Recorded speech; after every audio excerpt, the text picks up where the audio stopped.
Lamar into the end zone, wide open, touchdown! Duvernay with his second of the game. Davis and the other one by Kenyon Drake. Lamar winding up, going deep for Bateman. He's got him! What's up? You saw that 2 touchdowns right there in that film I just showed you from the highlights of Lamar. He had another one that I didn't even show. That was against man coverage. And the reason why I didn't show it is because I want to talk a little bit about quarters coverage from a defensive point of view versus what you just saw, those 2 touchdowns. And I'm going to break it down and tell you why quarters coverage is sometimes the worst coverage, especially when you get beat, right? So they come out, they as in the Ravens come out in a bunch formation, right? And you get your normal checks that you would get out of bunch formation, which is what? Box. If you guys watch any of my Madden videos, I explain to you what box means. 4 over 3 to the strong side over the top of that bunch formation. You're going to get 2 guys. The 2 deep guys are going to play your 2 deep verticals. Your 2 underneath guys are going to play your 2 underneath short routes. And then if something else happens from there, you know, God bless them, right? And that should take away the majority of routes. Backside's going to play any type of combination coverage you want. Quarters, you can play combination bracket coverage, you can play 2-man. And then the underneath defender to the weak side, he's going to basically man up on the running back, and that's it. So what happens is here, watch the Ravens. They're going to get them out of whack here with this motion, right? This little motion of motioning the running back over to this side, shifting him. What that does is puts 4 receivers to the right side of Lamar. And when that happens, a lot of times defenses are worried now because it's 4 on 4, and the rules that are based out of box that I explained really can't take care of the potential of really 3 verticals now. Really in regular bunch set formations, everybody's so tight, compressed in there, you don't ever really get 3 guys going deep. And if you ever do, it becomes a problem. Now, because you have a running back on this side who can serve as a check down to the flat or even run up and run a wheel route late, you now have a threat of possibly having 3 guys going over 10 yards.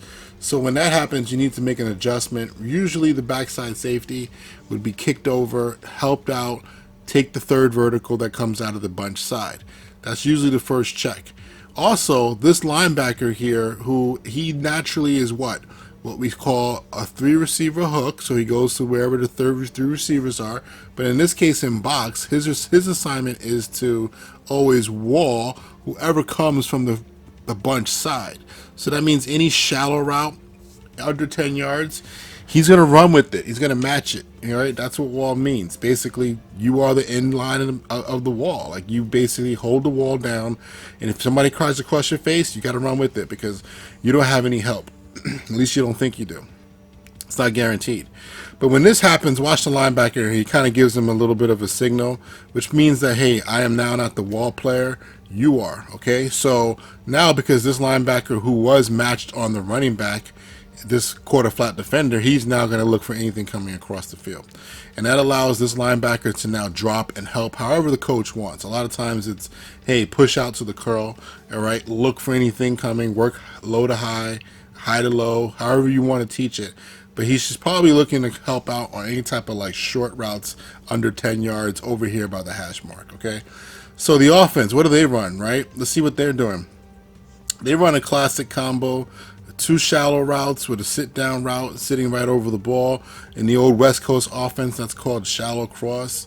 Some people in different systems call it mesh. But you have 2 shallows, right, coming from 1 weak and coming from 3 strong, and then you have your tight end sitting down over the ball, okay? So that's the inside triangle read that a lot of teams run who have West Coast backgrounds, okay?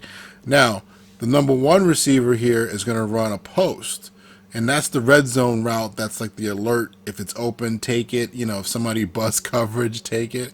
So that's the route there. Now, looking back on a defensive point of view, I talked through this linebacker. I talked through him, basically.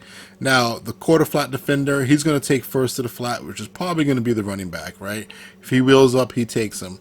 This corner is now looking for what? Same thing that he always looked for, the first vertical outside.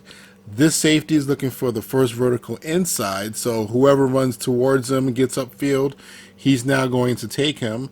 And because whoever comes towards him, he would take. So if this was regular box, let me just show you something. If this is regular box, this technically would be a route that the safety would have to sit on. Why? Because he's running 10 yards deep, right? It's a vertical route, even though he's working through the linebacker, but that's why the linebackers don't have to take him.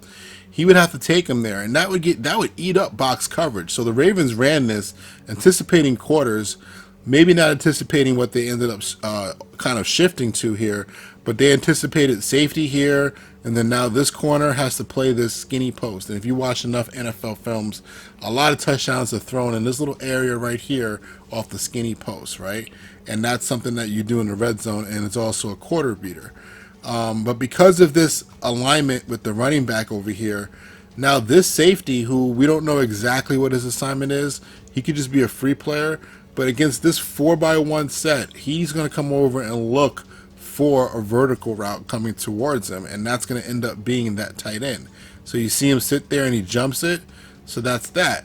Now, this safety doesn't have to open up his hip, and that's the reason why he gets beat. I mean, he can sit inside with the same quarters technique, just stay right here on his track, stay inside of Duvernay, and he's in good shape. But he ends up opening his hip, which really just opens the gate up. And I don't know what he was thinking. If he's thinking he's going to run a corner, I'm going to go make a play. That's being selfish, because the corner out there, Sauce, he's good, man. He's out there. He's playing that route. There's no reason to. I mean, he's also helping out on a late wheel route as well. But the point is, you gotta. I don't know what the coaching point was. If he didn't think Sauce was, I don't think Sauce is being told to play the guy going to the flat. That's not what's happening here. If it is, I'm wrong. I think it's still a box style coverage with just an extra player helping out. So now this safety can be a little more firm on one, or what the old one was, new number 2, and to just sit there. And that's what happened, man. So that's just like that's a bust. Give credit to the offense. Duvernay keeps crossing his face, right? I don't know if he expected that route to end up being that long, because, Jackson steps up in the pocket, gets hit, avoids, and throws the ball pretty late within the down. Good job of him keeping the eyes down the field. But that's what happened on that play from both sides. Really a defensive bust in a sense with technique, but a great job by the offense of getting open, continuing to play, and keep it going. Now, this next play here, the motion is, always tough in the NFL, but they start off in a 2x2 set. Again, you got a close split over here, you got a stack look over here.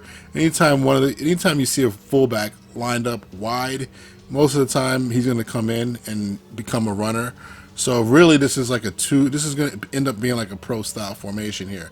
Pro style meaning you got 2 receivers to one side and 1 receiver to the backside. Okay, that's what a pro style formation is, 2x1.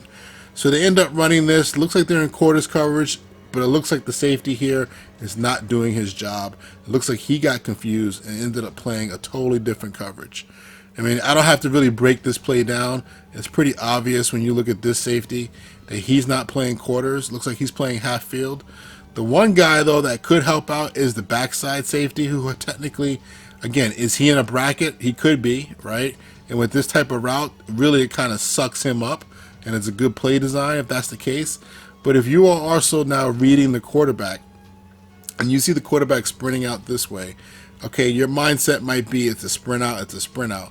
But you got to look for clues, right? And as soon as he stops and sets up, right, I like that his hips are open, and you see that bow and arrow you see that elbow go up at all, or him just looking in your direction. You got to be looking for this play. And the thing about film study is that a lot of teams have tendencies to run plays that they've run before. If you watch my old film breakdown from last year, Ravens basically bombed the F out of the Broncos.